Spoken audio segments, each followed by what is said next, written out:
it's Kales, and I have this stack. I had a stack of books beside me. I'm gonna try picking them up again. I have this stack of books, don't fall, beside me. And what do all these books have in common? They're annotated.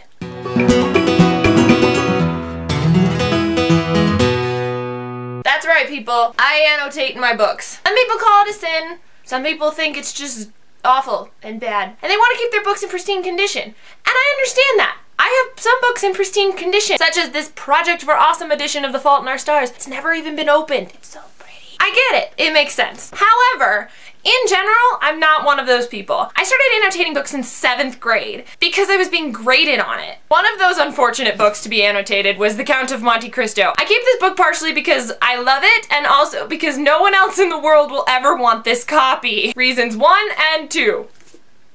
For me, I really like marking down important stuff in books. However, part of the problem I have is that I never go back and look at them. So partially this video is going to be my arguments in favor of annotating and me looking back on some of my old annotations, beginning with my pathetic 7th grade attempts. Let me just say right off the bat that I was a happy highlighter. I don't know if you guys ever used that term in school, but it was when you basically just highlighted everything.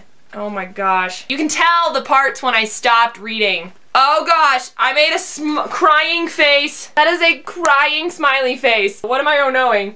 The boy was dead. I think that's a suitable thing to oh-no. What are you doing?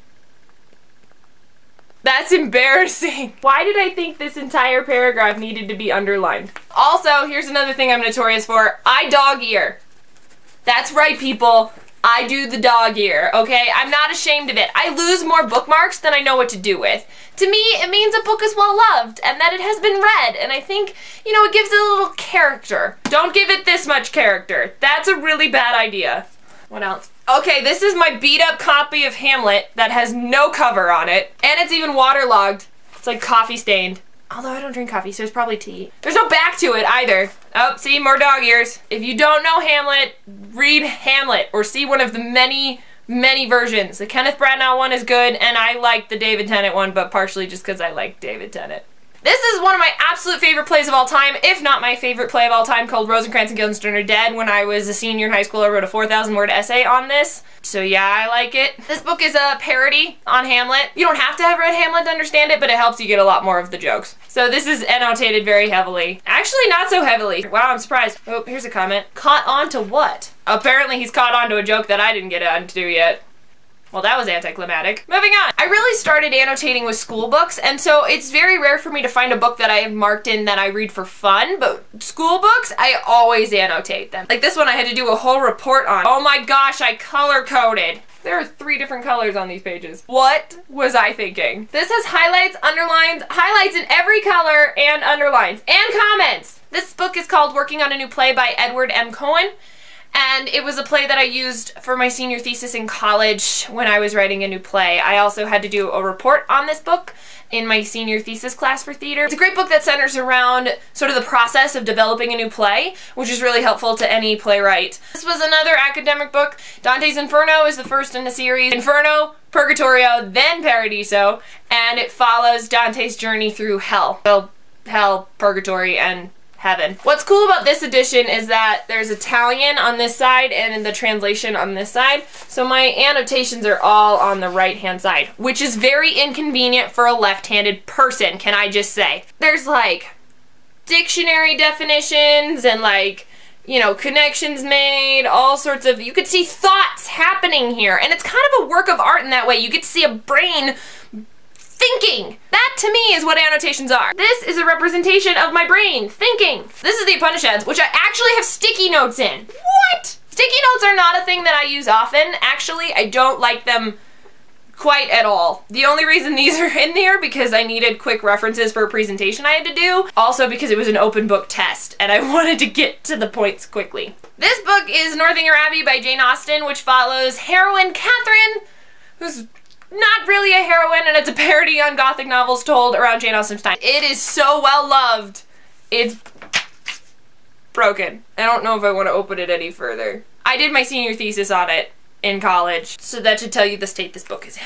I have fun books too that I annotated, like Neil Gaiman's The Graveyard Book, which follows around a boy who lives in a graveyard. It's kind of like the Jungle Book, except he's in a graveyard and not a jungle. I do squiggly lines under certain sentences like this one. An emotion engulfed him that mingled repulsion and fear, disgust and loathing, all tingled with shock. Because as a writer, a sentence like that just jumps out at me and I'm like, oh my gosh, I wish I could write like that. Yeah. I'm also marked those down because myself as a writer am inspired by those things and I want to remember them and I want to know that good writing is out there and there's certain sentences that I like which I think will help me in the future.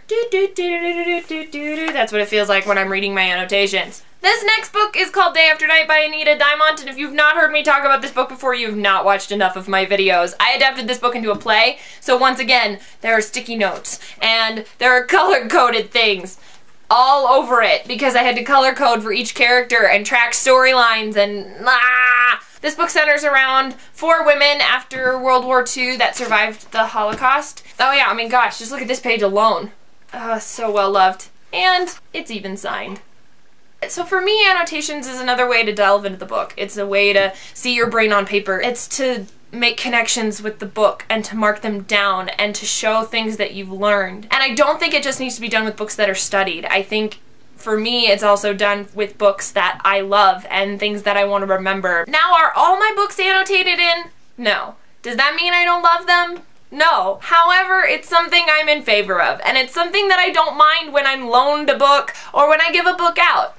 I actually think it creates more connections, which is what books are supposed to do anyway, right? Can I just also add that I'm not the only person that I know that annotates. I inherited a series of playwriting books from a friend of mine. Not only did he sign them for me way back when, but they also had annotations from his father in them. So look, I'm not the only one who does it. Obviously you guys know that I'm in favor of it, but I really want to hear what you guys have to say. So let me know in the comments below. Until next time guys, bye! This man had note cards stapled into the cover.